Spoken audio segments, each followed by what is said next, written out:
Nina Turner is the oldest of 7 children from a single-parent home. She was inspired by her grandmother, we have that in common, Nina, to believe that with an education, all things are possible. She worked her way through college, earned a master's degree from Cleveland State University. Following graduation, she worked in her community as a legislative aide, then in the mayor of cabinet for Cleveland, and then in Cleveland council member, and finally as a state senator for the state of Ohio. I'm going to then depart from the bio just a bit because you've seen Nina on TV. She's a bit outspoken, isn't she? And I don't know about you, but you can't have a revolution if you're quiet. So I appreciate her always speaking truth to power.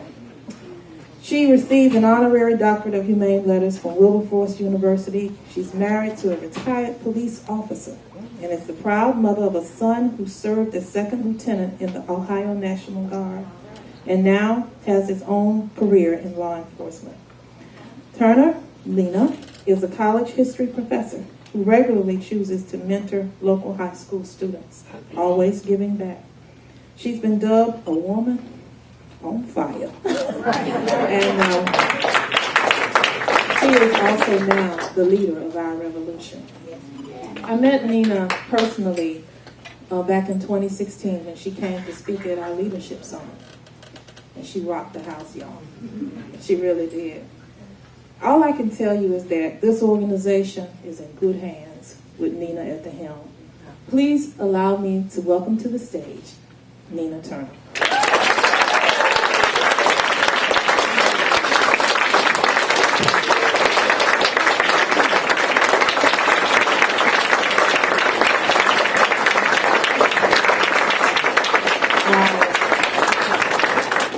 Thank you, Representative, so much for that warm introduction. I told her it's been a long time. And she's right. You can't have a revolution if you're quiet. I'm feeling that. I am going to use that myself. So I do want to thank our Revolution South Carolina, to both of our co-chairs, my sister, Ms. Mesa, and my Brother Moore, the co-chairs, and all of the board members. Just thank you so much for even thinking of this. This is the second day, and I'm going to tell you, this is a powerful conference. Their first year, so I can't even imagine what's going to happen next year if they were able to pull this off this year. So proud. And, just titled Social Justice in America. I mean, that's really what we're fighting for. I've been traveling all over this country. You've been blessed. And I love you, South Carolina, Columbia. This is not my first time here. I was here last year, as the representative said. I was here stumping for somebody. From Vermont. But, and it was such a pleasure to be here then. It's certainly a pleasure to come back here now in a different, but I think similar capacity, which is to uplift, to speak up and speak out, and to push for a progressive agenda that changes the lives of everyday people. So I am humbled and honored. I shared with our co-chairs that, I was in Las Vegas, left Las Vegas, the DNC meeting is there. I had to give proxies for my votes. Dipped into Cincinnati, Ohio to help a sister girl of mine who's running for mayor, and then got on the plane to come right here. I think I've been to 19 cities in about 4 weeks. That is a lot. I just left Texas. Texas pulled off a similar thing in South Carolina. I don't know what y'all doing in the South, but the North better step it on up. The North better step it up. Y'all doing this. 900 miles in 3 days in Texas with one of my board members, Jim Hightower, who they just threw caution to the wind. We're going to do this. So we went all the way from Austin to Austin and Dallas and Houston and San Antonio and ended up in Tyler, Texas. And tell me, in that red part of the state, they were on fire. There are revolutionaries all over this country. I want you to know, South Carolina. So I love you guys, and I mean that, not just in South Carolina, but I just love our people, all of our people, the rainbow mosaic of humanity. And that's what I want to talk to you about tonight. That there is, our mission is so high we can't get over it. And our mission is so low we can't get under it. And our mission is so wide, we cannot get around it. I want you to understand that great things happen in this country and all over the world because of everyday people like all of us. Before I get started on my stump here, I got to give a shout out to Anna, who was with me all day. She's been my body woman, my wing woman. Can we give it out up for her? She is so special. Her parents, she is amazing. And our future is certainly in good hands with young people like her. But my heart is heavy, you know, and it's not just heavy because Mr. Trump is in office. I want us to just put that to the side. We got problems in this country. We've had problems before that man took the office, and we're going to have problems after unless we organize in a way that gets us a result. In the candidates training this afternoon, I don't know if the brother is here, but he brought up a very important point when he talked about repeal and replace. And he said, you know, I wouldn't have so much of a problem with Republicans trying to repeal the Affordable Care Act if they had something better to replace it with. And he was linking that to the fact that I made a statement in that workshop that the problems that plague us in this country is bigger than one man in the White House. You see, I'm a spiritual woman. I had to go to church 8 days a week. That's how my mama rolled. I mean, you had to go to church 8 days a week. We couldn't go to the mall. You couldn't go to the movies. You couldn't do nothing. Can I get some amens on that? Anybody know what I'm talking about? You couldn't do nothing. And so my spirituality, not just religion, because, you know, we got atheists, we got Buddhists, Muslims, you know, people come from all backgrounds. So this is not about a religion to bludgeon people to death. I'm talking to you about my experience. My experience informs me that the creator of this universe is bigger than any one man and any one woman. And we can't be down and out about whoever's in the White House because it is really up to us. The change comes from us. And we are being reminded that we got work left undone. And if the election of Mr. Trump didn't shake it up, I'm still waiting on Rod Serling from Twilight Zone to come on out to it. I swear. Or my brother Ashton Kutcher, remember he had a show called Punk? You know, I've been waiting on him to come out and say, y'all, this is messed up. You know, but it really is up to us. And I do believe that the creator of the universe works through people, and we are the people that he is working through. And so whatever you believe, whether it's God or a higher purpose, a higher being, positive thinking, I just want folks not to be down and out just because this man is in the office. We got work to do.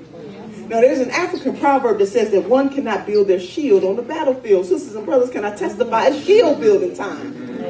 And so back to the point that the brother was making in the workshop, that it is not enough for us to be against. He talked about one of my dear friends, Naomi Klein, in the book about, it just can't be about no. It can't be against. What are we for?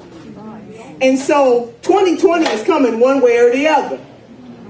So the likelihood that Mr. Trump is going to be impeached, just get it out your mind, because impeachment is a political process.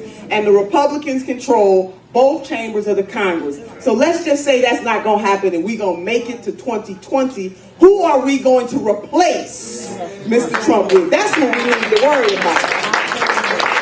So we are going to be all right, South Carolina.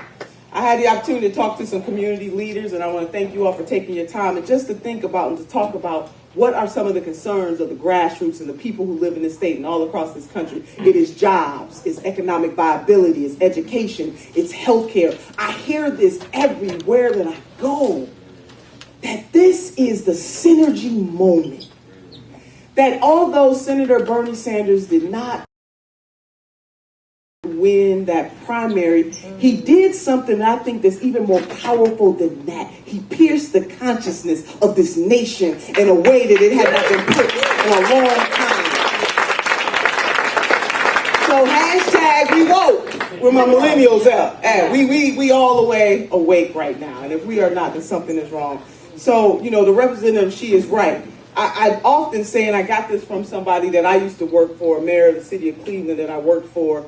And I remember something that went down in our city, and his whole cabinet was sitting around, and everybody was all cool, calm, and collected. It was one of those moments where you shouldn't have been cool, calm, and collected.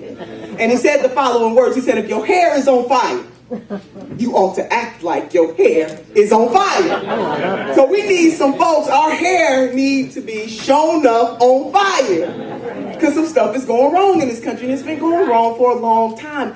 And just with this presidency, though, we got a man that is so out of control.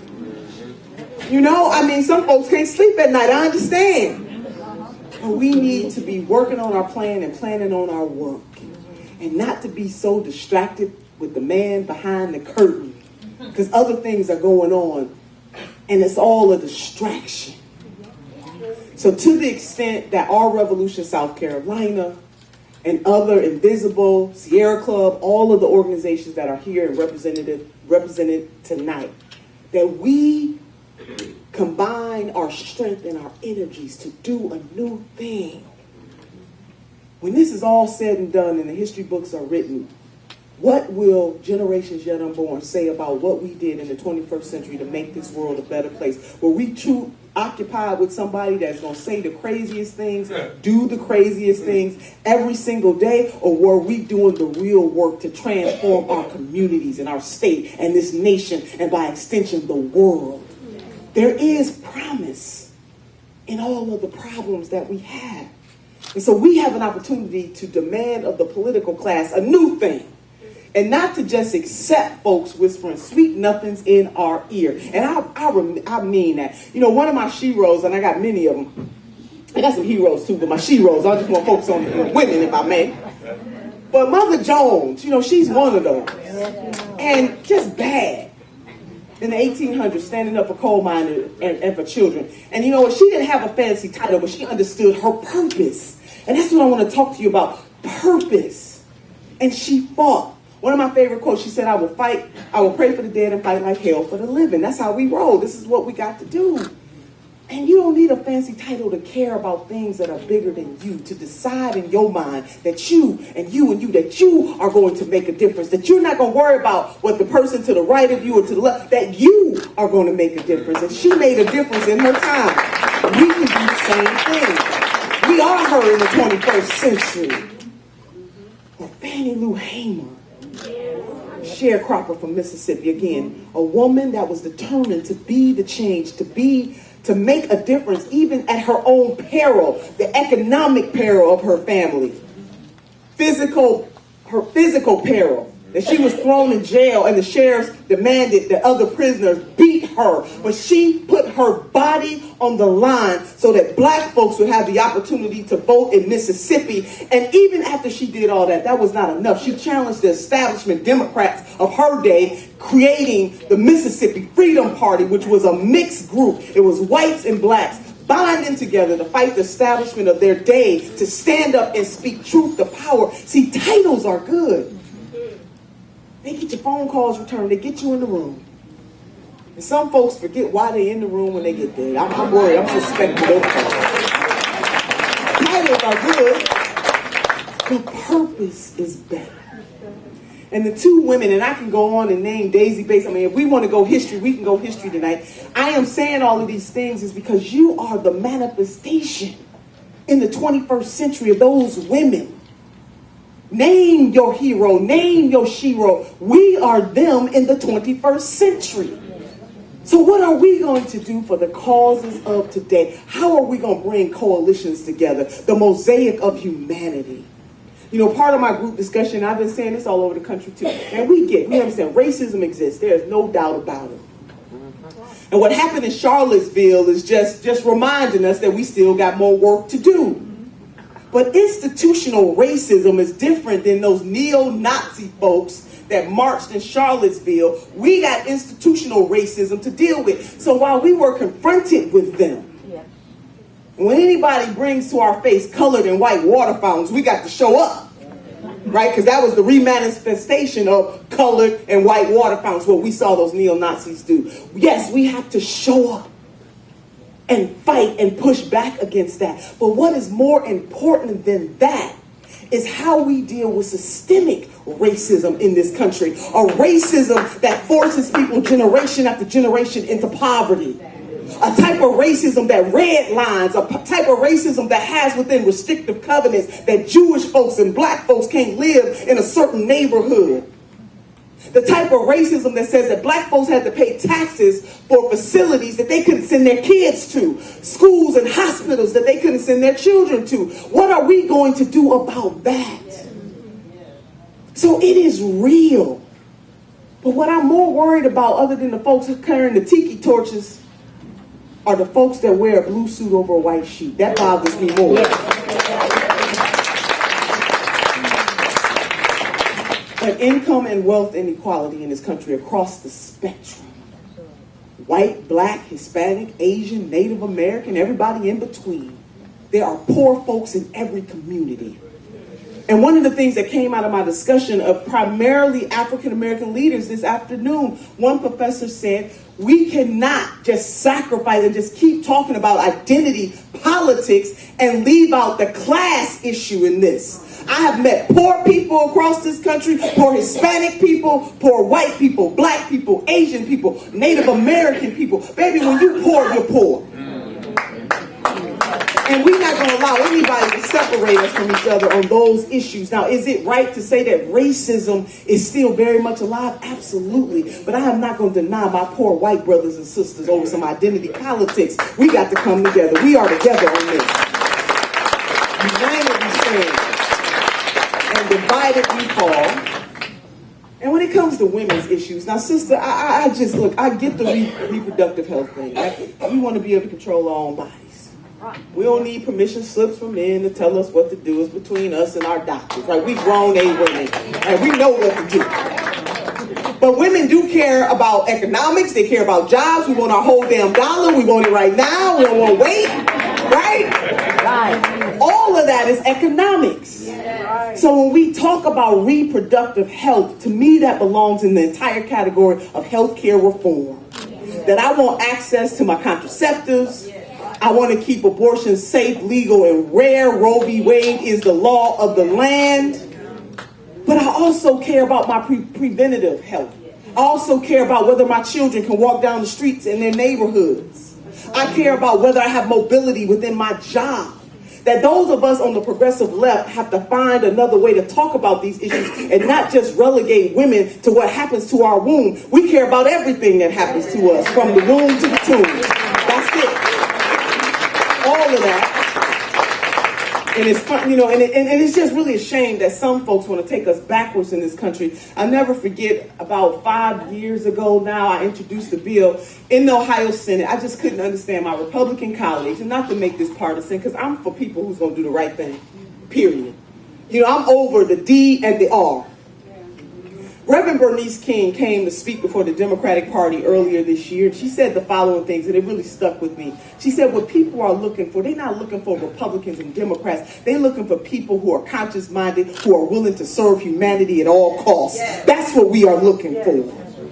And so we can't get so caught up on the political division that we are so seduced that we will not hold people accountable. But meanwhile, back in the Ohio State Senate, so I was frustrated, sisters. I'm talking to my sisters for a minute. I was mad as hell. Can I just say this to you?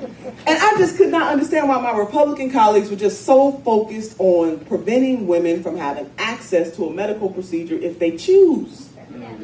A lot of times women do it for health reasons. Sometimes it's economics. I mean, whatever. It's their decision. It's between them and their doctor. For spiritual folks, I went to church 8 days a week, so you know what I was taught about abortion, right? But it's not my job to legislate that. So I was just feeling some type of way. So I just decided, you know what? I was not elected to care about our children's schools or their health or their neighborhoods or small businesses. Daggone it, I was elected to regulate men's health. That's why I was elected. I made up my mind. You know, I'm taking the cue from my Republicans, right? You know, I said, hey, I got the wrong idea. So sisters, I introduced an erectile dysfunction bill. Yes, I did. I did. I introduced that bill.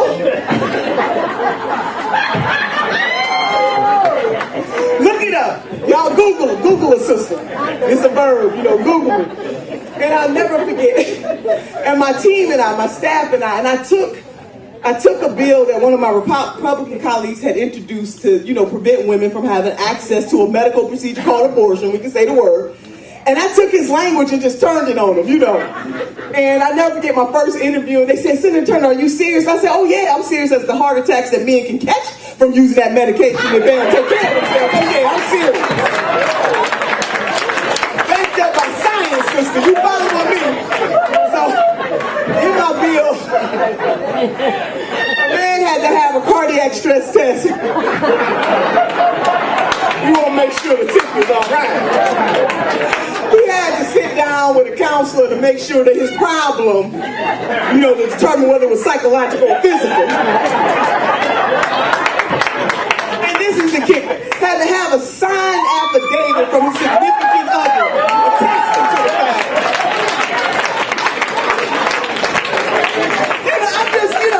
Listen, I'm trying to understand what my role is as a state senator. To regulate men's health. So needless to say, my Republican, they weren't feeling that. But I did in a satirical way because it helps people to understand the depth of what I'm talking about. You don't see women legislators, for the most part, trying to regulate men's health. We just don't do it. But hundreds of bills, and I mean hundreds, in state legislatures all over this country, trying to tell grown A women what to do. So I was just over it, sisters. That was just me. So meanwhile,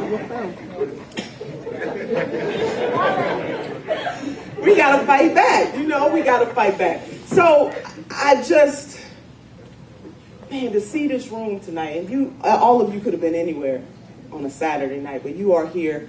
Our Revolution South Carolina needs your help. So if you are not a member, please sign up. Please donate. Any amount will do. Please become a recurring donor at $3 a month. Is that right, Madam Chair? Or y'all can do the Bernie at $27, right? The average donation that Senator Sanders got, we're going to call that the Bernie. But give up your time, your talent, and your treasure, because all great things in this country and the world comes when ordinary people put a little extra on their ordinary. And we get extraordinary. I really do mean that. And I feel this thing deep. So when you see me on TV going off, I know y'all saw me last year going off. I'm still going off. My hair is on fire. My hair, and I'm acting like it, And I said, and people say, well, Senator, they're going to call you an angry black woman. They're going to call you an angry black woman. I said, well, I am mad as hell. So that's appropriate. I'm mad that poor people are being left out and left behind. I'm mad about discrimination based on race and gender and sexual orientation. I'm mad that we haven't had immigration reform in this country that allows our sisters and brothers to become citizens in this country. I'm mad as hell that our dreamers are in jeopardy. Oh, a sister mad. Well, hell yeah, I'm an angry black woman. I'm taking applications. So anybody want to be an angry black woman, come on, join us. Come on with me. We mad. Our hair is on fire. And we gonna act like it. So yes, I'm mad. I wear that proudly. And I just believe that everybody in this room, as I said, titles are good, but purpose is better. You don't need a fancy title to be the difference, to make a difference, and we will do that together. And we can't let folks divide us and conquer us. And I don't care if they are on our side. Some people benefit from separating poor blacks from poor whites and poor Hispanics and poor Native Americans. They benefit from it. You ask people when they running for office what they gonna do. Janet Jackson, what have you done for me lately? Right? And we don't owe folks our vote. They got to earn the vote. Every time their name is on the ballot, they need to talk to you about why they deserve your vote. Not that you owe them anything. We got stuff backwards in the 21st century. People running for office and trying to bully folks and make people feel ashamed. No, you have to earn it. And it is a ministry. To me, it is a ministry. You ought to care about the people who you want to serve. And if you don't care, you need to get the hell out of the way. We need people who care about people elected to these offices. So we're just not going to take this no more. We all angry black women in this room tonight, and we're just not going to take it anymore. We going out. We going out. We're making it known. Another thing, though, that has me in deep, and I want you to follow me on this, is that the level of vitriol especially on social media, the level of hate. And how we are allowing the political climate to turn us against one another.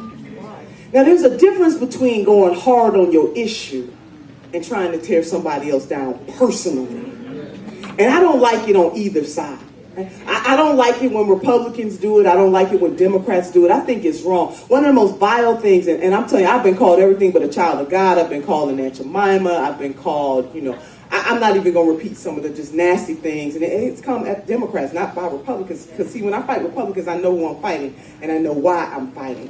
But one of the vilest things, something that just really turned my stomach, got to me, that when the hurricanes hit Texas and Florida, that people were on social media who represented themselves as Democrats saying that the people of Texas got what they deserved because they voted for Mr. Trump. Now, see, something is wrong. See, we got to draw the line on that kind of stuff. That is hateful. Yeah, it is. It is evil. It is absolutely evil. And it just made my heart ache. And it made me think about something that Reverend Dr. Martin Luther King said. And he said a lot. But this one right here, and I kept it with me. He said, darkness can't drive out darkness, only light can. And he said, hate can't drive out hate, only love can. And I'm saying that to say that we can't get so caught up in this political battle that we lose sight of other people's humanity. And that's low down dirty to say that people deserve to have a hurricane hit them because they voted for Mr. Trump. Low down dirty. And I also say that because I come from a mixed family myself. My brother is an ultra-conservative. And we talk 5 days a week. Every morning at 7:30 in the morning, I'm on the phone with my brother because I'm trying to understand.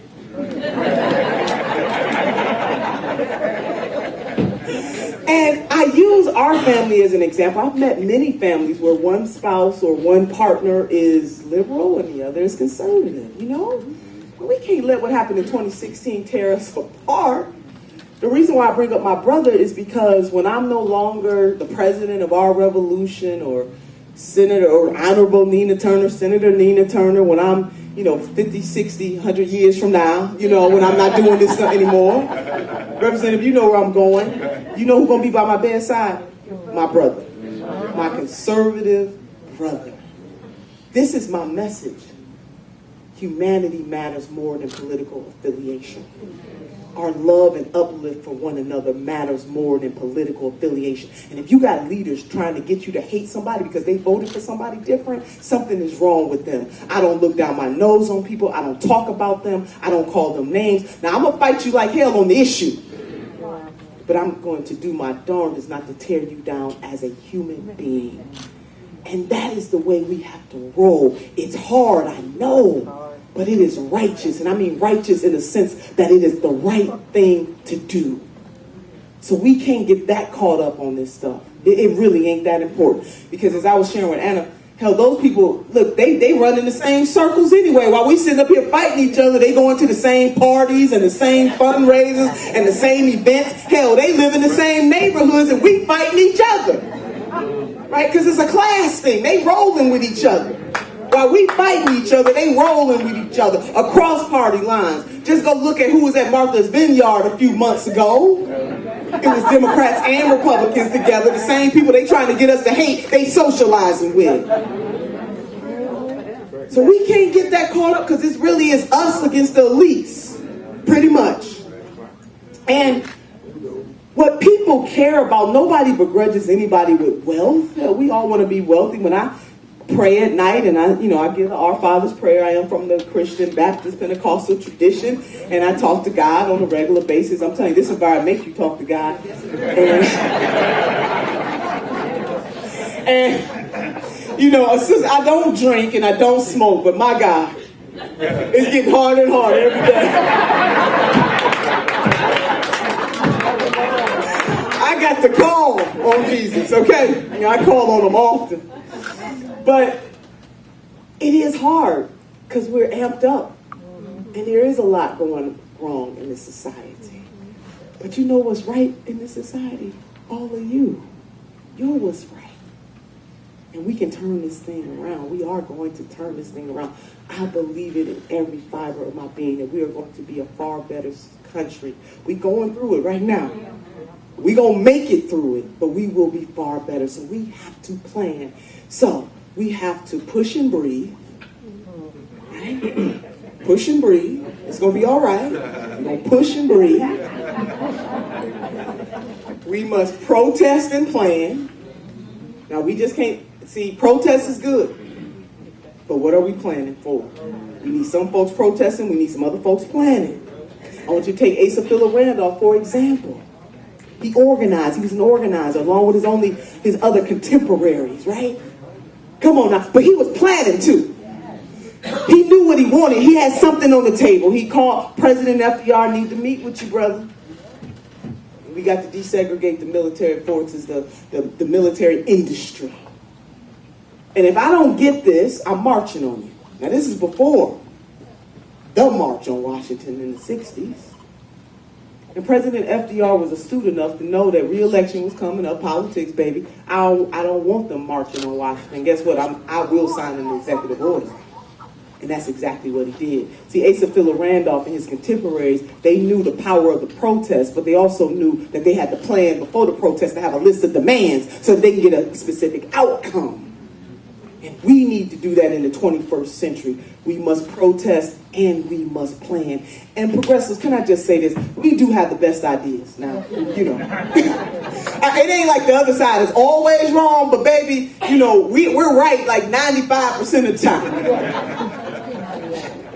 Because we're pushing for things that uplift people, Medicare for all. Yes. An investment in college education for our babies. Yes.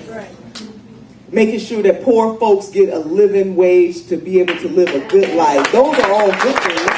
Not Republican or Democrat. So we right 95% of the time. 95% of the time. But in that rightness, we can't bludgeon people. We got to win people over. My grandmother would always say, you can get more flies. Well, yeah. Okay. So grandma was right. So how are we going to win people over? So our ideas are right, but we have to get the power. See, politics in its purest sense is about power. It's about who has it and who doesn't. And it's about who has it and how they wield that power. Do they use that power for the benefit of their communities and their state and this nation, or do they use it for themselves or against their communities, their state, and their nation? Power. So it's not enough for us to have the right ideas, baby. We got to get the power. And that's why local elections matter. Locally elected officials matter.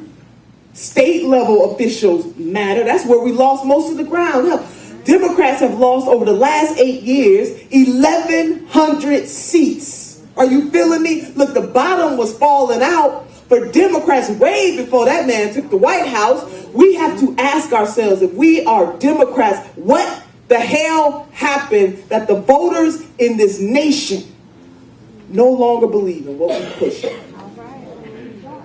Don't believe that that either party, that anybody is really standing up for them, for them, for them. What are we for?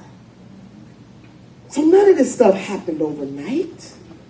So we do need a revolution in this country to hold elected officials accountable and to let them know that if you are not going to stand up for the people, we will vote you out. We are coming for your seat. And that seat is our seat. It's our power. So corporatists. So back to my prayers, because I skipped all over the place. Nobody begrudges. I've never met anybody who said, you know, I poor rich people I don't like. No, I've never met anybody to say that. But people are tired of being exploited. They're tired of wealth and greed. Not wealth, but just excessive greed. So much so that the pharmaceutical company that is able to cultivate the types of medicines unlike science has ever seen in the 21st century with our tax dollars, through research dollars too, would turn their backs on people in such a way that you're going to charge more for pharmaceutical drugs in the United States of America than you would charge anywhere else. Excessive greed. That insurance companies will pull out. I understand Blue Cross and Blue Shield is the only one that you guys have in South Carolina. Excessive greed.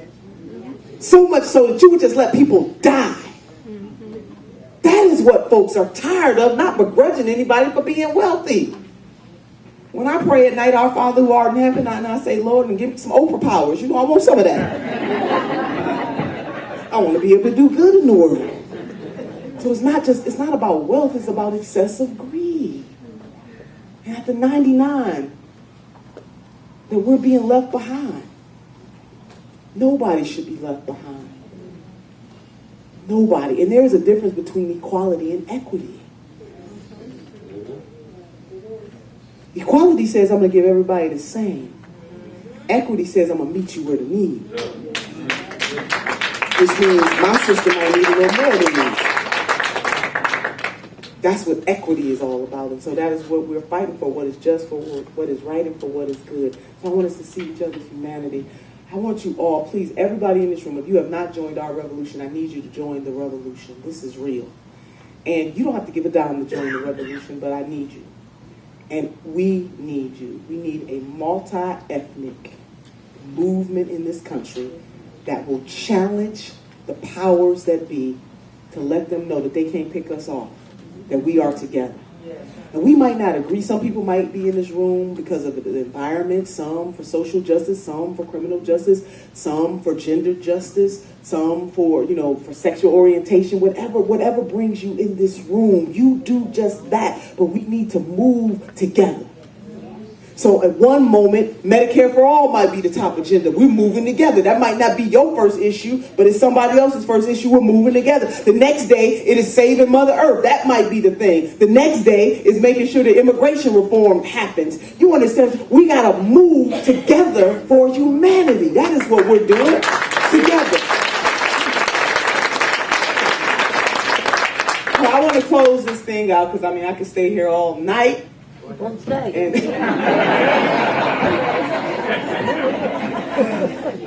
just a couple of things too, and I tell this story everywhere that I go to because I just want you guys to know who you're dealing with. And it's sound bites. You see me on TV and you only get to hear. I never get to do the fun stuff. I always got to fight. Why you angry all the time? Doggone it, because I don't get the fun assignments. Yeah, I just got to fight. But I do want you to know, person to person, can I just testify how I got it? My soul looks back and wonders how I got over. I'm blessed every day. Anna and I, we were crying because I was telling her a story while we were eating our dinner together. I'm not going to repeat the story here, but just how crushing the Democratic convention was for Bernie-crats. Yes. And it's not even just so much that our senator lost, those of us, and I'm not assuming everybody in this room, just because you're here today, all are welcome here.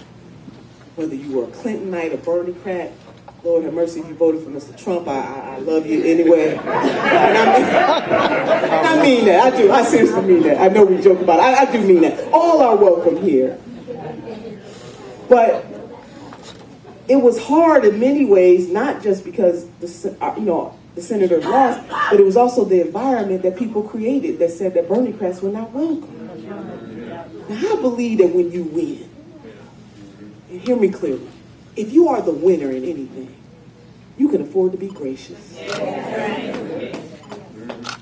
You ain't got to rub people's noses in it. You don't have to treat them badly. You can be gracious. See, power is about being gracious, not trying to bludgeon people to death with that power. That happened at that convention. And what is happening with the DNC even right now, that the longest serving Babs, our transgender sister, just kicked off. And some people believe that she was kicked off because she supported Congressman Keith Ellison. Just revenge.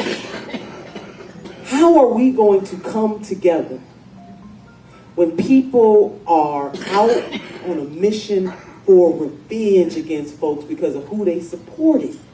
Now, we can still be mad. People mad. The Clintonites still mad. The Bernie-crats are mad. Folks just mad. I get it. But at some point, we got to channel that energy to change things. And Stephen Covey once said, seek first to understand and then to be understood. And we need more people willing to have understanding instead of calling each other names and trying to determine who's a Democrat and who's not a Democrat. I am with Reverend Bernice King. We need people who are going to fight for humanity at any cost. And I don't care what you label yourself. If you are a conscious-minded individual, I want you on my team. That's the way that we have to go. So it was hard. It was hard. And it's still hard because some of those sores are still festering when you don't allow people a chance to vent and get that stuff off their chest. Or if I say to you the way you feel is wrong, you know, it's just bad. It's just bad. So I'm hoping that we can be bigger people in this room, in that we voice our opinions and our discontent without tearing each other down. So for me, how I got over my soul looks back and wonders. And I try my best. Now, I'm not perfect. Ladies, ask my husband. I'm not perfect. But women, ladies, I do believe we come as close as anybody's ever going to get. Okay, I do. My little gender bias there. I do believe that. But, you know, for me, and the representative gave a little bit of my bio. My parents got married really young. So my mother, they were married. My father, my mother got married as teenagers. And it just didn't work out. You know, life happens. And as you grow, you know, you kind of understand it more by and by. And I get it now. So I did grow up the majority of my life in a single mother household. My father paid child support when he could. He, you know, sometimes he had a job, sometimes he didn't. Life happens. Life happens to all of us. So the majority of my life, I'm the oldest of 7 children. And I'll never forget when I was a sophomore at my community college. I graduated from a community college first.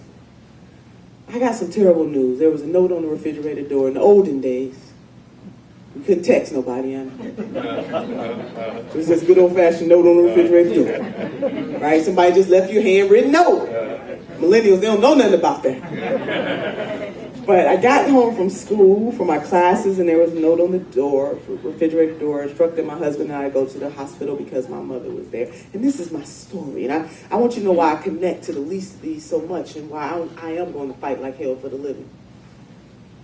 My husband and I got to the hospital. We announced ourselves, and a nurse leaped out of her seat, and she escorted us to the back of the hospital, way back. It seemed like we were walking for miles.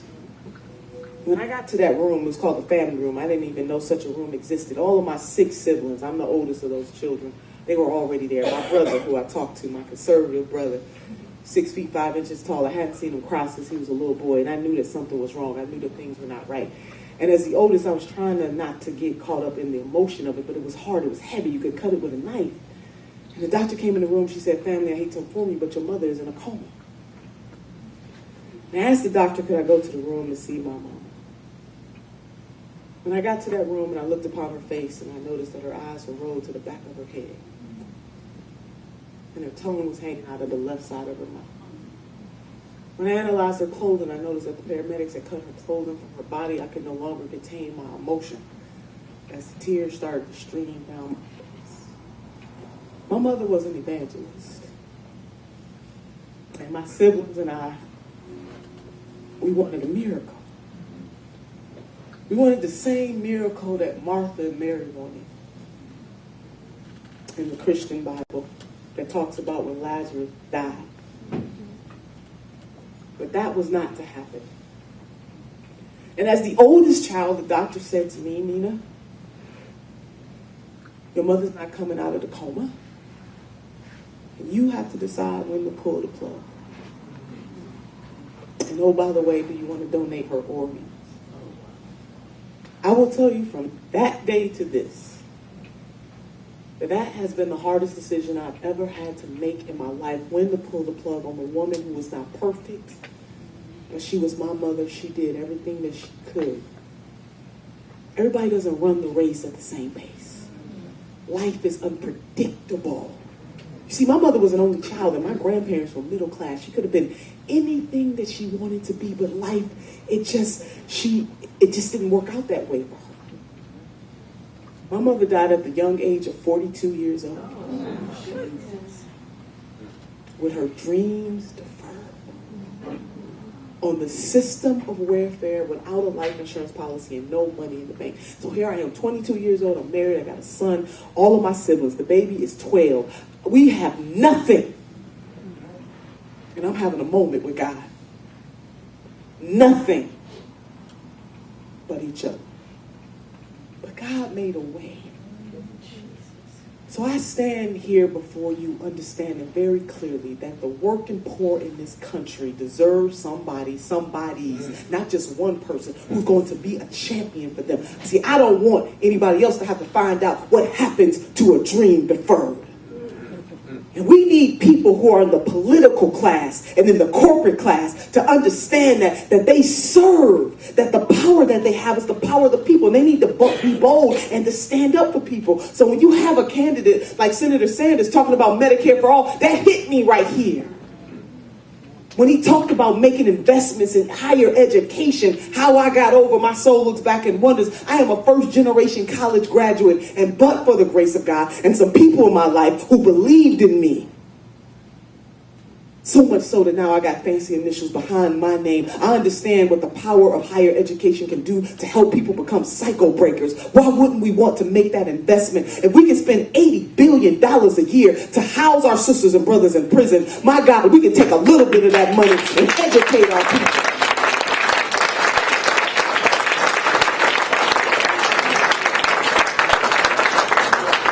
So I was convicted by his candidacy and the possibilities to imagine a world where we can make life better for people. And although my mother never lived,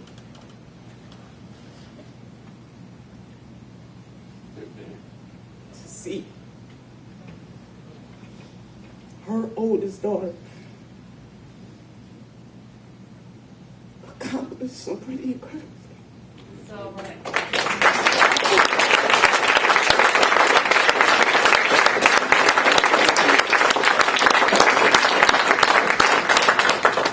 I would give it all back if she could be in this room today. So, what I'm saying, sisters and brothers, is that life is too short for us to fight each other over things that don't really matter. And we have to unite based on what we have in common. It doesn't mean that we're always going to agree with each other, but we don't have to tear each other down. And that we should not accept mediocrity from people who are so privileged to be able to serve in those capacities. I mean, how arrogant is it to have health care that is paid for by the taxpayers and then turn around and say that Medicare for all can't happen? I mean, if we can go to the moon, baby, we can have Medicare for all. If we can pay for our Congress people's health care, the best health care in the world, why can't you have it, and you have it, and you have it, we have it? Why can't we have it? I want to hear what we can't do. I want to hear what we can do, what we can do, what we can do. And we are the only industrialized nation without it. We can have it. It's about a willingness to do it, to have it. And why can't we invest in education and vocational schools? We can do it. There was once upon a time in this country where college costs wasn't as high as they were. And in some parts of this country, you could go to college for free. This is not a pipe dream. This is real. Why can't we have it pre-K to college education so that our children who have to compete? See, the children of South Carolina are not just competing against the children from Ohio, and the children from Ohio are not just competing against their peers in New York or California. Our children are competing with other folks' children from all over the world, and we need to make sure that we empower them to be the best that they can be through the power of either college or vocational education. What's wrong with that? Frederick Douglass once said that it's better to invest in children than to try to rebuild broken men and women. Why wouldn't it's a better investment? We will get a return on that investment. So there are other Nina Turners out there who I want to be able to live out their greatest. I don't want anybody to have to wonder about what happens to a dream deferred. When I went to Wisconsin and I talked to some of my sisters and brothers in Wisconsin, I went to farm country in the rural areas. And I know in South Carolina, rural is black and white here. In Ohio, rural is mostly white. Here, rural is black and white. Opened my eyes tremendously to be here with you guys last year and this year. But I had a chance to talk to a family that had a family farm. And to have Sarah explain to me that a lot of family farms are in peril because one of the spouses or one of the family members, they have to work a regular job so that they can get health insurance. She told the story about when she went to get her husband insured and the agent asked, what's his profession? And when she said farmer, they said, oh no, we don't insure him. It's a dangerous job. So when the ACA came along and they were able to get it, but the premiums were so high they couldn't afford it. So when they went to go lobby their Congress members about 2 months ago, the Congress members thought that they were there to talk about the farm bill. They said, oh yeah, we're here to talk about the farm bill, but we want to talk about Medicare for all. Cuts across ethnicity. Farmers are small business owners. Small business owners will benefit from Medicare for all. See, this is an economic and a moral proposition. So if you come at it from a money side, I got you covered. If you care about the issue for moral reasons, I got you covered. But in the United States of America, why can't we have Medicare for all? Why can't we make that investment? Yes, it's going to cost money. It's an investment. And if more people can have preventative care on the front end, we lift their quality of life. If we lift their quality of life, we lift their families, we lift our communities. This has a benefit for all of us. I'll never forget one of my nursing friends from California was telling me she had a patient who was so upset because she knew she couldn't afford all of the treatments that she needed, but her life was on the line. So the nurse was trying to convince her to go to get the procedure. She said, I can't get the procedure. She said, why can't you get the procedure? She said, because the insurance company told me that I reached my lifetime cap. How in the hell do you reach a lifetime cap before your life is over? There's something wrong with that. And these people are making money hand over fist. Again, it's not about their wealth. It's about their damn greed. Greed to the extent that you would let people die. And they got lobbyists on top of lobbyists on top of lobbyists. They write the laws. So we need to elect people who ain't seduced by that. Talking about donors, they owners. So yeah, I'm mad. I'm mad as hell. And we're going to do something about it. And that is the beautiful thing. And so I want people to be up and not to be sad. My mother has been on my mind. The closer I get to Christmas, I start to think about her, and it's just one of them things. I'm just having a moment. Pray for a sister. But I do believe that my mother knows that she is in heaven saying, you go, girl. We keep pushing. So I know I've been talking a lot about Mother Jones. That's just my girl right there. But, Mother Jones, she said, I'm not a humanitarian. I'm a hellraiser, right? So I adopted what she said. So I'm a hell-raising humanitarian. That's how I roll. People want to know what party affiliation, hell-raising humanitarian. That's the party I belong to. That's it. So in my clothes, and I didn't even look at my notes, and I just got talking off the top of my head how I'm feeling. I'm also feeling Congresswoman Barbara Jordan, too. When I went to Austin, Texas, for the very first time, and I went to baggage claim, and I saw this big statue of her sitting in all of her glory. And I started talking, I'm over there with the statue and stuff. Boy, people thought I was crazy. Like, look at that crazy black woman over there talking to the statue. Oh yeah, I communed with it. I felt her spirit. And these words came to mind. And this is what I want you to take with you as I'm closing out here. She said, what the people want is simple. They want an America as good as its promise.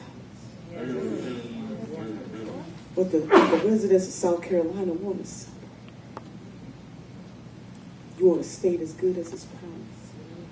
It's the same thing that your sisters and brothers in Ohio want, in California want, in Texas want, South Dakota and Vermont.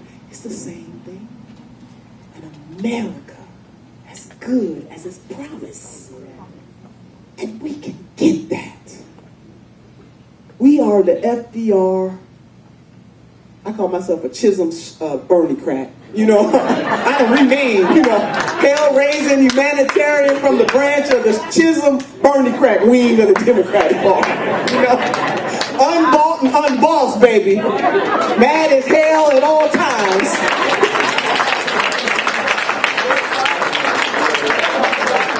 We're going to rename it, man. We're going to rename it. So, but that's it. So that's it.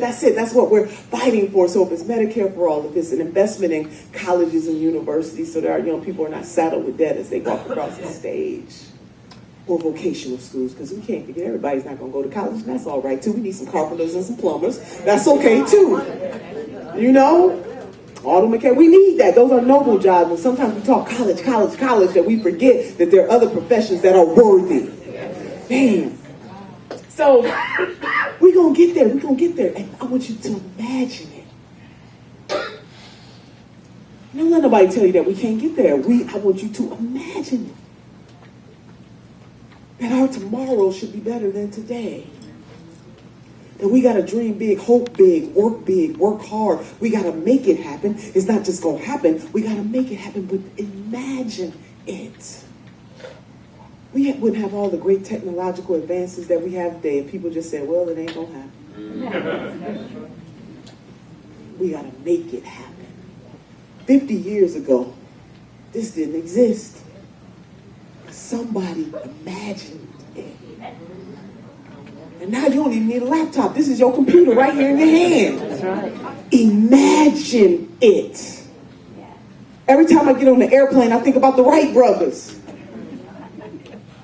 I think about how many people had to crash, right? So that we can fly to friendly skies. Imagine it. Going to the moon. Somebody said, well, you know, y'all dreaming too big. Gonna cost too much money. Imagine it. So I do want you to imagine America with Medicare for all. And imagine a country that invests in its young people pre-K to 16. Imagine it. Imagine a nation where working class people can get an off day where they can have paid family and medical leave. Imagine it.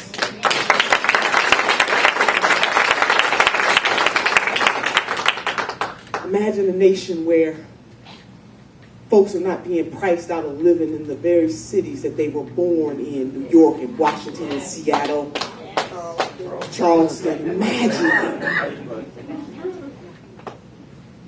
Imagine having public servants like the people in this room who care more about the next generation than they care about the next election. Imagine it. We can do it. We gotta do it. Hell, my people wouldn't be free if somebody didn't imagine it. You know what I mean? I mean, they worked for it, you know. It went from imagination to reality. And that's why we are the mosaic in this room together, because somebody imagined it. And then they put the sweat equity behind making it happen. I want you to imagine it. And we don't treat our gay, lesbian, transgender, queer brothers and sisters any different than anybody else. Imagine it. Equal. Imagine that any child from any zip code, that doesn't matter who their parents are or not, can live in a community and a society and a state and a nation that believes in them so much that they can do anything. Imagine it.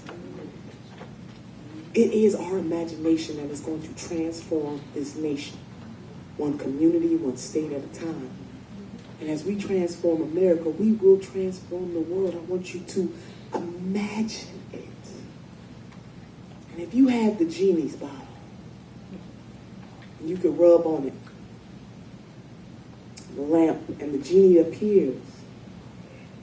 And he says, your wish is my command. We're not going to have a genie in a bottle. But I can guarantee you that if we are committed enough and singularly focused on causes that are bigger and greater than us, our wish is our command. Because we are going to make it happen. I want you to imagine it. Spirit to form. Amen. And even if it doesn't happen in our lifetime, we are obligated to work for it. And I mean that. And I teach, I'm a professor of African American history, and so this is what I live every single semester. But imagine, and just any ethnic group, we all have our struggle. We all have stories to tell. But I want you to imagine that some of my ancestors who knew that they would never see freedom, but they fought the fight for me. And for you, and for you, and for you, for generations yet unborn. We need people in the 21st century who say, I might not get a chance to reap the benefits from this or for that, but I am going to imagine it, and I am going to put my sweat equity behind it, so that in my day, if it doesn't come out 100% the way I want it, that for the next generation, they will have it. Imagine that. And then we got to make it happen. You see, I just believe that the creator of this universe has given us two hands, one to reach forward and one to reach back, lifting as we climb. That we are our sisters and our brothers' keepers. And sometimes we might not like our sisters and our brothers, but that doesn't make us not their keepers. Folks gonna get on your nerves. I know. Yes. We get on each other's nerves, right? And if anybody got a partner or a spouse or boyfriend, girlfriend, I mean, don't y'all get on each other's nerves? Ain't nothing 100%. You got to imagine, right? While you working on that thing. Me and my husband and I have been married for 30 years. Every time I just can't even believe it. Yeah, we were teenagers when we met. 30 years. 30 mostly good years.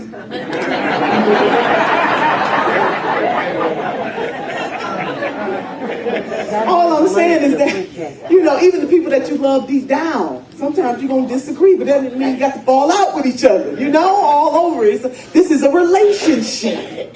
Human being to human being. We are in relationship. Imagine it. You can have it. Two hands. Number two, now we can't ask other folks to do more for us than we are willing to do for ourselves. Now we got to put hard work and determination is what we need. We must be determined to be the difference. As Mahatma Gandhi said, to be the change, to do the daggone thing. That's a Turnerism. But we got to do this. Imagine it. It just doesn't happen. We got to make it happen. And then lastly, anybody who knows me, I got to end with grandma. Now my grandmother was from the South. She was born in 1913. I guess y'all saying most black folks are from the South. That ain't nothing special. Okay, so anyway, because I'm in the South telling this story, so I need to understand why. Well, my Southern women, they just don't make them like y'all Southern women. It's just something about you. And so she was born in 1913. She couldn't read or write, but she could count her money.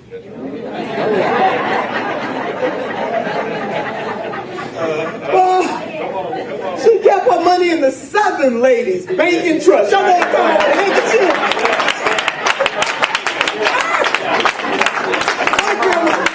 She about 5 feet 2, And she walked in the room, you thought a giant was, because she gonna make sure that she in the room. My grandmother, not only did she put her money in the Southern Ladies Banking Trust, she carried a pistol too. She had the money on one side, the pistol on the other, Can I tell y'all the story? I never forget, I think I was about 12, 13 years old. And we went to the grocery store, and I think my grandma forgot what side she put the money and what side she put the pistol. She pulled the pistol out before the money. I was like, oh, Lord, have mercy. The clerk at the grocery store. She said, baby, wrong account.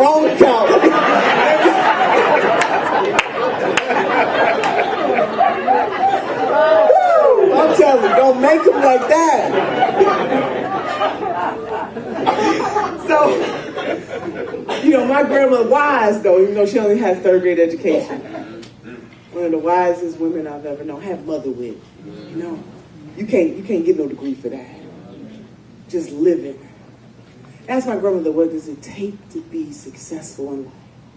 And she said, my dear granddaughter, all you need are 3 bones. The wishbone, the jawbone, and the backbone. She said the wishbone's going to keep you hoping and praying. There's hope.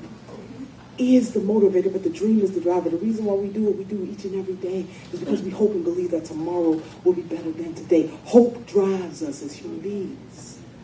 See, once we lose hope, we have nothing. But as long as we can hope, baby, we can get over that mountain. Hope. She said the jawbone will give you courage to speak truth, the power to lift your voice. Everybody has a voice. You don't need a fancy title to have a voice. You matter. What you got to say about the issue matters. Even though sometimes people make you feel like it doesn't matter, that you gotta have a fancy title, that you gotta worship people with fancy titles. Never forget that the power that they wield in those elected offices belong to you. It's your power. So speak your truth. But Grandma said, baby, the most important bone of them all, the supercalifragilisticexpialidocious bone. Mother is the backbone. She said, because the backbone will keep you standing through all of your trials and your tribulations. And in this life, we're going to go through some stuff, but we can't have a testimony without a test. We are being tested. Whether we have courage and conviction enough, confidence enough to do what we know we need to do, which is right. We don't have to be perfect. None of us are perfect. But we got to be willing to give up something for greater causes. So whatever it is that you can put your hand to do to lift somebody else, to make this world a better place, do just that. It is just that simple. That we are the miracles that people are looking for. It is us. It is all of us in this room. So I want you to join us on this magnificent journey, this magnificent revolution that we are on to lift humanity. Will you join me, sisters and brothers? Are you in the revolution with us, sisters and brothers? God bless you, Columbia, South Carolina.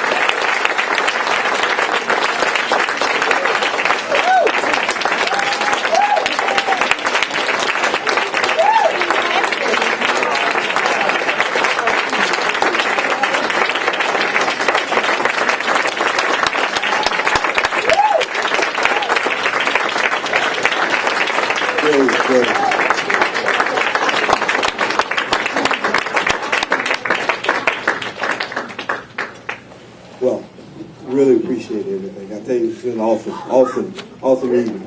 I'm going to make sure I do one more request. And that request is to make sure if you can help any shape or form, do that. Because we can't get any of this done unless we do it together. So make donations, get in contact with us through our website, through my, call me, Lawrence.